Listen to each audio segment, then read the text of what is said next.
RFI vous souhaite une bonne année 2010. Radio France Internationale, 7h35 à Paris.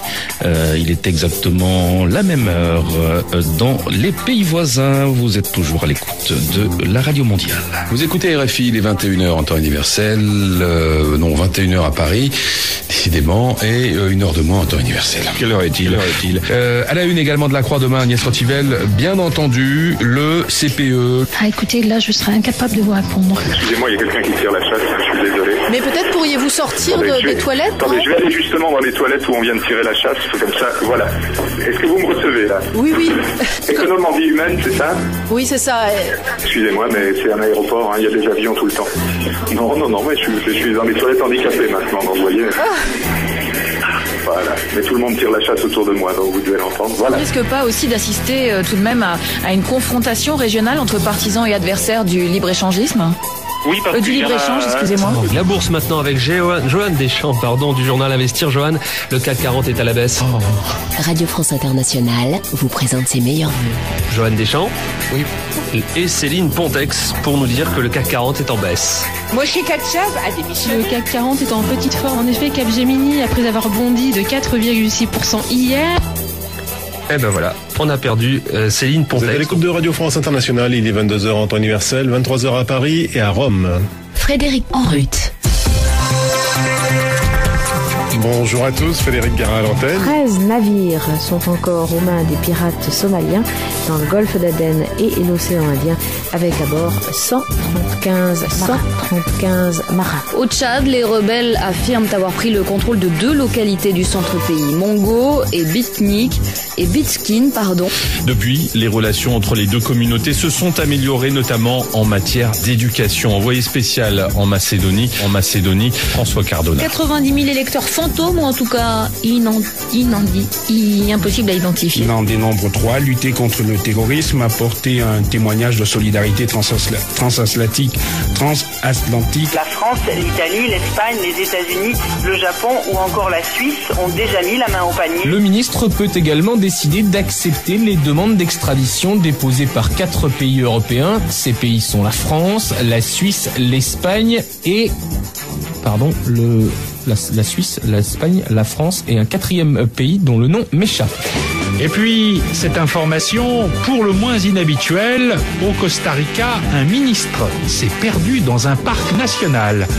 Il se trouve qu'il s'agit du ministre de l'Environnement, qui évoluait donc dans un environnement qui ne lui était manifestement pas familier.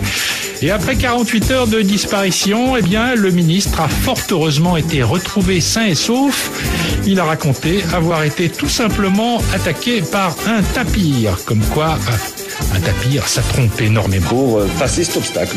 Le porte-parole de François Hollande, donc Florent Guignard. RFI vous souhaite une bonne année 2010. L'Éthiopien Kenesisa Bekele a décroché la médaille d'or du 10 000 mètres du 10 000 mètres, tout simplement. La Jamaïcaine Shelly-Ann Fraser est devenue championne olympique du 100 mètres. Elle a le même âge, 21 ans, que son compatriote Usain Bolt. En athlétisme, le record du monde du 100 mètres a été battu. Le Jamaïcain Usain Bolt a couru en 9 secondes et 72 centièmes à New York, aux États-Unis. On compte sur eux, assure l'équipe, le quotidien sportif, alors que les Bleus débutent l'Euro 2008 ce soir à Zurich, emmenés par son nouveau patron, Franck Ribler, et sa nouvelle petite merveille, Karine Benzol. Ça y est, je suis totalement largué dans ce papier que j'ai fait en direct. Pour nous donner des infos sur les femmes qui bougent et ceux qui bougent sur les femmes, pour les femmes. 10 ans après sa séparation, c'est le sourire de ce journal. Joey Starr et Cool Chain reforment NTM, un groupe majeur du rock français dans les années 90. Mais c'est du rap, NTM. Alors Laurent, est-ce que vous savez ce que cela veut dire? Si vous y tenez, elle dit que ta mère est malfaisante. C'est plus un point final. RFI, il est 11h39, c'était Yvan Mar. Yvan Mar, on le retrouve tous les jours de la semaine. Excusez-moi, c'est la danse des mots. Rendez-vous demain dès 10h10 temps universel. rapidement. Journal, Nathalie Amar, bonjour. Bonjour à tout de suite, l'essentiel de l'actualité dans le monde. Mahmoud Ahmadinejad est en Chine. Le président iranien rencontre Hu Jintao et Vladimir Poutine à l'occasion du sommet de l'organisation de coopération de Shanghai dont il est l'invité. Il sera bien sûr question du nucléaire. Voilà, la porte est ouverte et Frédéric Genoux va enfin être libéré. L'équipe de France de football de Corée du Nord est en tournée. Maurice Jarre a participé à plus de 150 musiques de films pour de grands réalisateurs comme John Frankenheimer, Alfred Hitchcock. En France, la mort de Pascal Sevran, parolier, chanteur, écrivain. Il avait aussi écrit des chansons pour Dalida et notamment l'un de ses plus gros succès. Il venait d'avoir 17 ans. Il venait d'avoir 18 ans. Les rebelles de l'armée de résistance du Seigneur étaient confrontés à une guerre intestinale. Felipe Calderón est officiellement le nouveau président du Mexique. Il a reçu ce vendredi.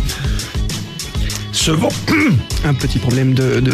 Excusez-moi Guillaume. Pas de problème. C'est ce qu'on appelle un chat dans la gorge. Sport, le Français Jimmy Casper de l'équipe Cofidis, pardonnez-moi, a remporté aujourd'hui la première étape du Tour de France cycliste. Voilà, excusez-moi, fin de ce journal. Désolé de l'avoir interrompu en raison de ce problème à la gorge. Voilà, excellente soirée à tous, au revoir. Il est 20h40 à Paris et c'est la fin de ce journal sur Radio France Internationale. Non, ça n'est point encore la fin de ce journal puisqu'il me reste 1 minute à passer avec vous. Venir fêter les 12 coups de minuit ensemble autour de toi. Ici, là. Hein ?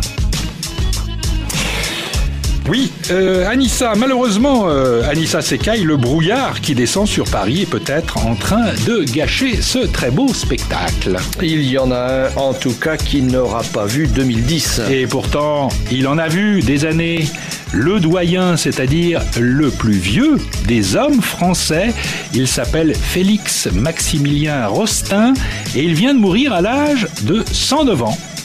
Et voilà, alors c'est tout, Jacques, pour ce soir ? Eh bien non.